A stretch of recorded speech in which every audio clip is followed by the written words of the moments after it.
आपण पाहत आहात सत्यदर्शन न्यूज। मुकेश अंबानी यांची रिलायन्स डिस्ने डील नंतर आता 42 अब्जचा सौदा। रिलायन्स इंडस्ट्रीचे चेअरमन मुकेश अंबानी हे कंपनीचा विस्तार करत आहे। गेल्या 2 वर्षात अनेक जागतिक ब्रँड आणि देशातील स्टार्टअप्स एक तर या समूहात दाखल झाले आहेत अथवा त्यांनी हातमिळवणी केली आहे। रिलायन्स क्रिकेटच्या कुंभमेळाव्याच्या वेळी डिस्नेशी करार करून बाजी पलटवली। त्यानंतर मनोरंजन आणि मीडिया क्षेत्रात अजून मोठे धमाके करण्याचा कंपनीचा विचार आहे।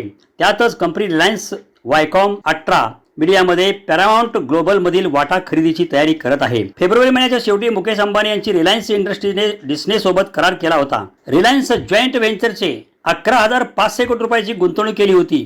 या करारानंतर मीडिया सेक्टरमध्ये दबदबा वाढवण्यासाठी रिलायन्स चेअरमनने आणखी एक पाऊल टाकलं आहे। बिझनेस टुडेच्या वृत्तानुसार Mukesh Ambani Reliance industries Viacom 10 मध्ये ग्लोबल पॅरामाउंटचा 13.1% वाटा खरेदी करेल।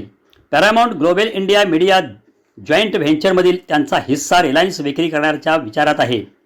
या वृत्तानुसार वायकॉम 18 मीडियामध्ये पॅरामाउंट ग्लोबलची एकूण हिस्सेदारी खरेदीदारासाठी रिलायन्स इंडस्ट्रीजला एकूण $517 दशलक्ष वा जवळपास 42 अब्ज रुपयांहून अधिकची रक्कम खर्च करावी लागेल।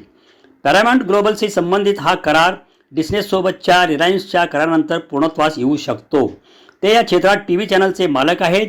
अमेरिकन कंपनीने स्टॉक एक्सचेंजला दिलेल्या माहितीनुसार पॅरामाउंट प्रोग्रामिंग परवाना वायकॉम 18 देणार आहे। सध्या वायकॉम 18 कडे एकूण 40 चॅनल्स आहेत। त्यात पॅरामाउंटची पण हिस्सेदारी आहे। हा करार झाला तर रिलायन्स समूहाचा मीडिया आणि मनोरंजन क्षेत्रात मोठा दबदबा वाढेल।